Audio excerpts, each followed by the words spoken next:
Here's how you can tell good meat. You got nice white fat around the edge, but what you got here, this is called marbling, that intramuscular fat. That's what gives you the juiciness and flavor. This is technically choice, but it's actually prime grade meat. So what we're going to do is we're drying these off right now, and we're going to grill them this size, but we're going to cut them into smaller pieces because obviously, you know, I mean, a young person like yourself could eat one of these, but I sure as hell couldn't. So this is expensive meat, but I'm going to tell you how to get some much cheaper meat too. But it's basically the same technique. What we're going to do is we're going to stovetop grill them. So in other words, if it was the summer, we'd be doing this outside. Yeah. But we're going to do it inside. And we're going to, oh, I hear that lovely pop there, Peter. My glass is over on the table there. You could, one thing that has to always happen is that you have to keep the chef well lubricated. Otherwise, disaster ensues. Now what I'm going to do is rather than put them on my board here, I'm going to rub them here. And then we'll transfer them to another platter. Here's the book I will officially present you with, called Pacific Grilling. You can stick it over there. And this has all the recipes for the rubs, and also how to cook fish and everything: chicken, lamb, beef, pork. And they all call for recipes that sound like barbecue recipes, like grilling. But see what I'm doing here? See that piece of fat here? Yeah. And that little membrane? I'm cutting through that because if you grill something, with that, it'll tend to curl up away from the grill. So we want to just cut it right through like that. I'm sure we don't cut our thumb off and take it like that. And then right here, like that. I use garlic salt because it just doesn't oxidize. This is Lowry's garlic salt. Yeah. This is Lowry's garlic powder. See how brown it is? Yeah. So for some reason or other, this is a fresher product. Yeah. So I use it, and I mixed it with smoked paprika, thyme, sage, oregano, and I use some hot paprika too. Okay, so what you want to do is just never be shy with the seasoning. So we want to just really coat it, and then what you do them and stack them, okay? So while you do that, I'm going to get myself over here. Thank you, sir. It looks like it'd be good on chicken, too. It'd be good on anything. Mm-hmm. And what would be the minimum and maximum amount of time that the rub should be, that this How it would last, you mean? No. Once you put it on there, what would be the shortest amount of time before you cook, and what would be the longest amount of time? What I usually do, I usually take the meat out about an hour or two before I'm going to out of the fridge, and that's when I put the rub on it. But this has been sitting out. I wanted to do the rub. I would have done this a couple hours ago. That's good. But could the rub sit on for 12 hours? Or? It could in the fridge, sure. Oh, okay. I was wondering. Here's this. Instant read meat thermometer. Do you have one? No. Okay, this is yours. I just bought it today. This is not the best. The best is Taylor, but there it's on Fahrenheit 74. So that is officially. That's how the chefs do it. Now you have to get a close up of it. There. That in fact is the chef's signal.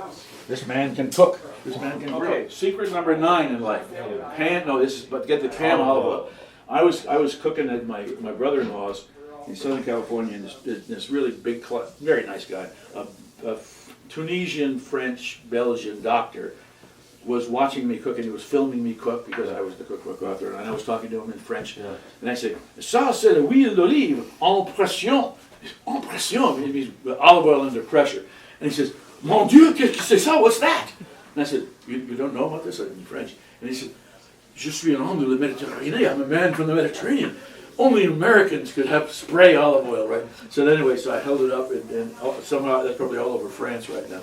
I was cooking in front of a Frenchman, and I used spray olive oil, and he fell to the ground screaming with laughter, and "Quel horreur! Quel horreur!" So anyway, the great thing about this is that you can get your grill nice and hot. The way you can tell when you're using a charcoal grill is that you hold your hand 1 inch from the top of the grill, and you count, and if you can count to 3, it's not hot enough. So 1, 2, 3, 4, not hot enough. So see, well, and I would just lay them 1. Let me do my 2, 3. Okay, there's 3, and then you put 1, 2. Still working. This way? No, put them out. There you go. There you go. Okay, you got it. Nice. Now, what we want to do is we want to let them set so that you get your. Oh, So you get, we want to sear an edge, so we don't do anything yet. What we'll do is we'll reverse them to make a hash mark, as it were. Yeah. So you get your tongs there, grab your tongs. Just flip them over, you actually get right over. There you go, that's good. Good. Now when you do the next one, you'll reverse that. So you'll get you'll reverse that, that'll get cross hashed. Yeah. So this way, together, and that's going to be about 106.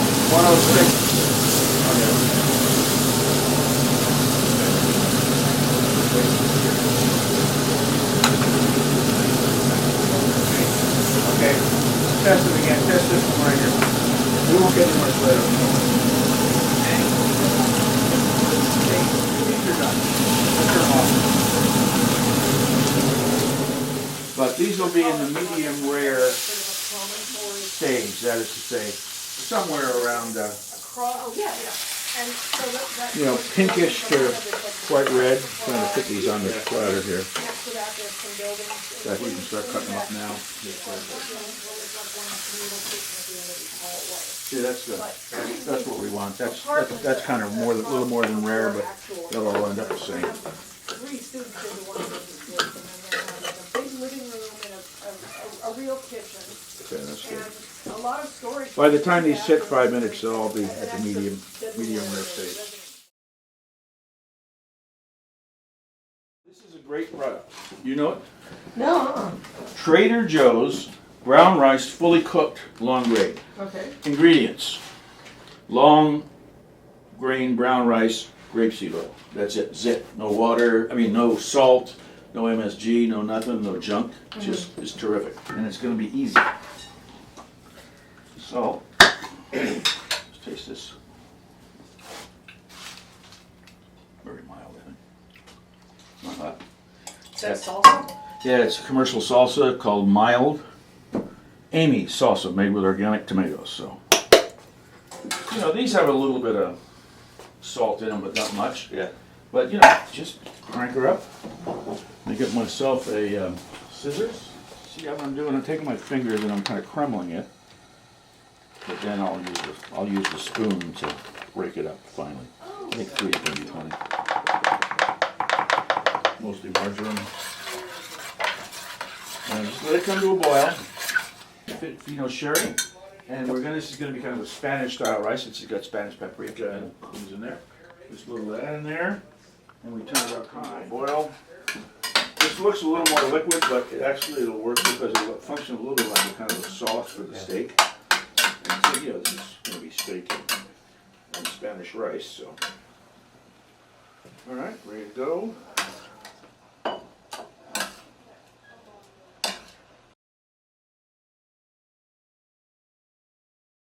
Vinaigrette is as follows: 3 tart to 1 oil. So we're going to use 3 units of sour. Sorry, 1 unit of sour to 3 units of oil. So that's the balance. So smell it. Hot. And then we're going to take a little bit of a piece of lemon. And when we squeeze the lemon, do it through our fingers so we leave the seed behind, and also that's when you know how well all the cuts on your fingers are. Yes. Yeehaw! See that we got there? That's the sour. That's about maybe a quarter of a cup, give or take. And this is just a white wine vinegar that's been flavored with tarragon, and it's a little brown, a little oxidized, but it doesn't matter. Okay, look at that. Okay, so now we're going to get the olive oil. I see. And bring it up to about right. Yeah, my hair. Okay, good. Just keep on pouring it? Keep on pouring it, keep on whisking it until you have 2/3 oil, 1/3 of what started in there. And just whisk it.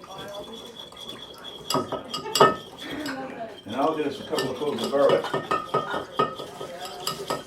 Okay, we'll put in 1 clove of garlic. Okay. That's handy. Yeah, it's pretty nice, and the other one has even better because you can actually put the skin in right there and it sticks it right out, but that works. All right, so that looks about right. So this is what's going to go on top of our shrimp, which is going to go on top of the lettuce. called for walnuts, but Wayne hates walnuts, so I used pecans. Mhm. And about a cup of Gruyere cheese grated. Oh. It was fantastic. Do you like it too? Great. It's pretty good. Yeah. Okay, it was we're good. going to the table. Here we go. Kathy, you want to pass these out? This is prime New York, prime Beautiful. New York strip. Give me the piece of this plate. And then we'll pass the rice around. Peter, It's awful. you should be able to cut with a fork. Okay, don't show me up there. There's the big signature. Yeah, no. I mean, I know exactly. And I'll come for 2 weeks, so, and I'll be staying with these people in Oakland, except I don't think. Here we go, for Woodrow. Enjoy. Thank you. Do it. Here is Thank your you. official meat thermometer. He was planning to cook a dinner, That's but thriller. I just said, no, I gotta, Sign this. I wanted to see.